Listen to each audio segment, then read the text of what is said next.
All right, we're back. Hi, hi, hi.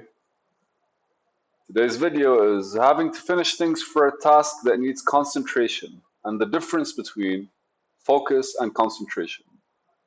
And here I basically, well, focus, I'm using focus to point at coding or working. Well, focus is coding, right, or working.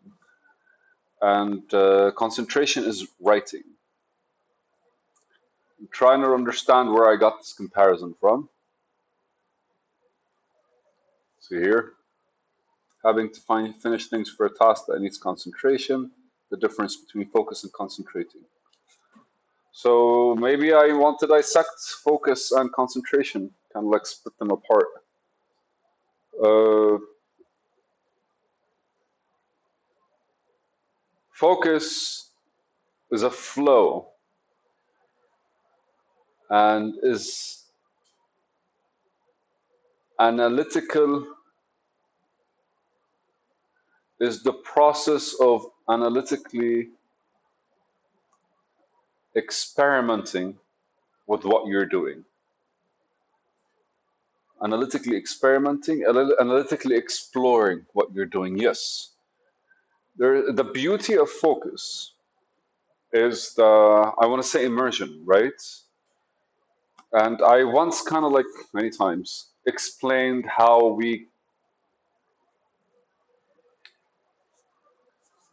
all right, so let me try to explain focus in a way that kind of like lingers with how I see the world today through the many videos that I did. When we focus, what effectively we're doing is whatever we're working on becomes very small. And the reason I say small is because that's how we view things when we're further away from them. And just imagine yourself right now, wherever you're standing or on top of your house or your building, and kind of like zoom out as if you're going up into the atmosphere, but you're looking down. You start seeing your neighborhood and eventually the roads that link to it versus city, whatever it is, wherever you live. You start seeing more.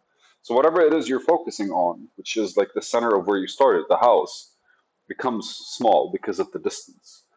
But that allows you to see all the other houses around it, all the connections to it. So when focusing, what exactly you're doing is whatever you're focusing on kind of like goes away from you, thus creating the objective like outlook, right? Because you're kind of like looking at things from the outside. And the reason I say it's analytically exploring, it's because we're kind of like experimenting with other things around it that connect to it instead of it directly. So it becomes our point of focus, while the truth is we're kind of like doing everything else. And that is an absorbing, you are the one that's kind of like looking at things from different angles and absorbing things in different way. So focus doesn't seem to be like an energy that's coming from you. It's an energy that you're extracting from the outside world. While concentration, I don't know if you guys are like on par with what I just said, but like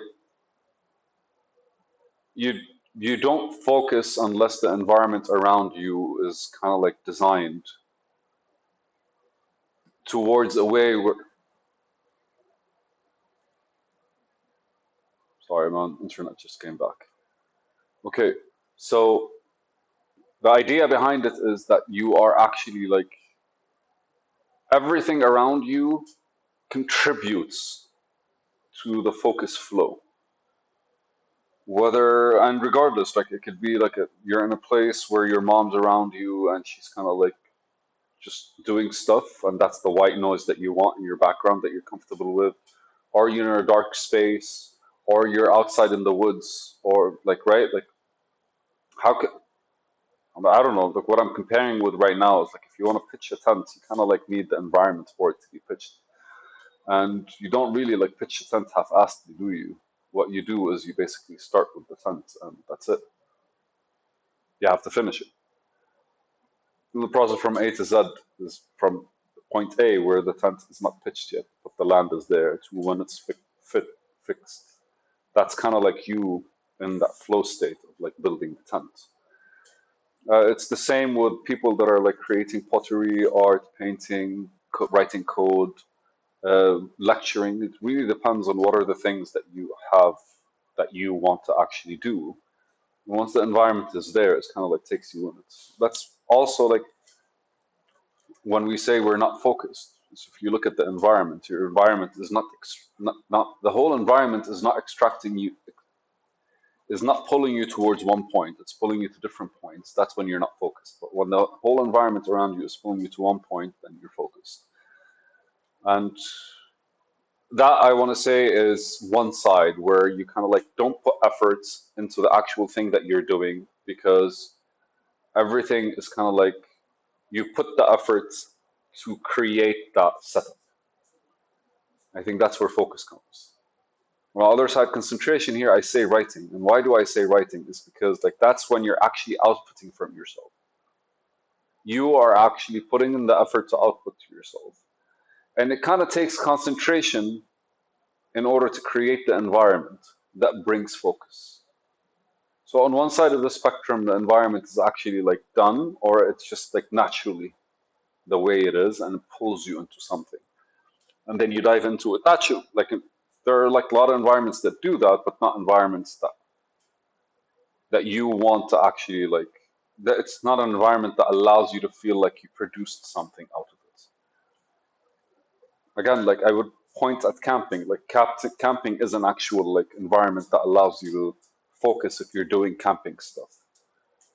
But that's kind of like a whole like natural occurrence where like everything around you is like the only few things you can do is the like the tent, the fire, and that's the setup. Whilst on the other side, if I want to, for example, work on code, then you kind of have to have like everything in a way that allows you to kind of be completely on the computer. So your environment is a lot narrower and everything around you, so the natural things around you kind of like take you away from this small screen. So that's basically the weight, the difference between like certain environments. Like being, you have some environments you set up, some environments that are naturally set up. And concentration is kind of like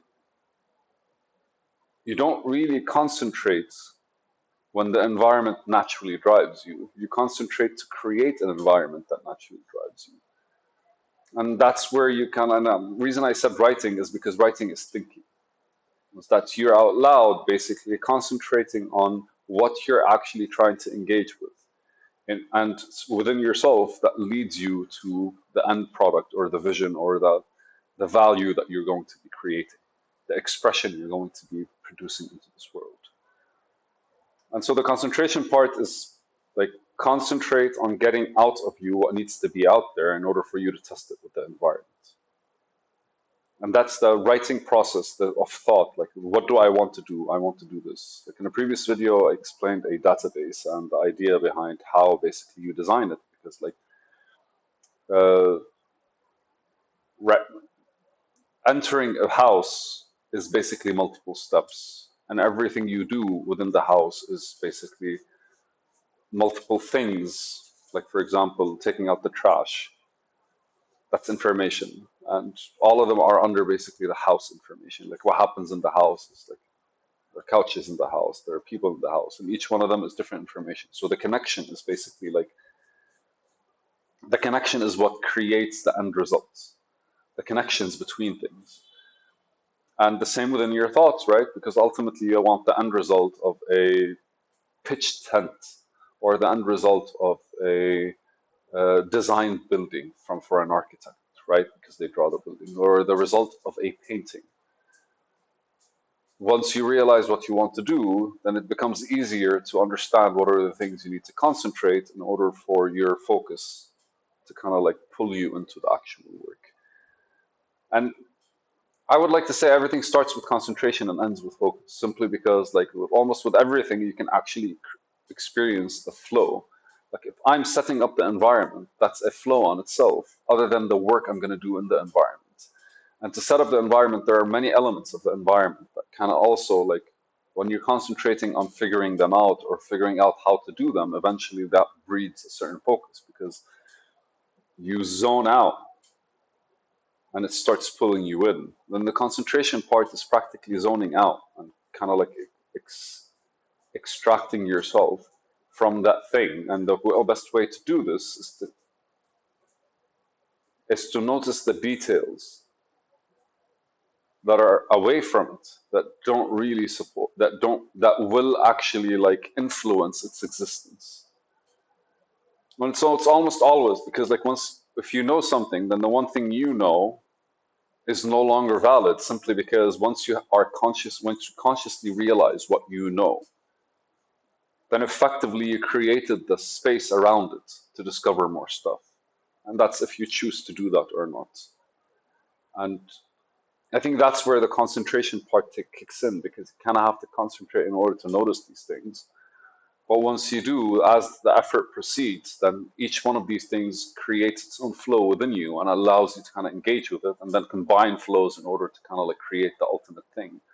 A bigger understanding, a bigger engagement, a bigger comprehension, and a bigger just fulfillment from like whatever it is you're doing. So having to finish things for a task that needs concentration. So the task itself is not what needs the task itself needs concentration, but we need that's the task that sets up the flow for the overall goal that this task supports. I think that's a video. It's fun stuff, dude. Real fun stuff.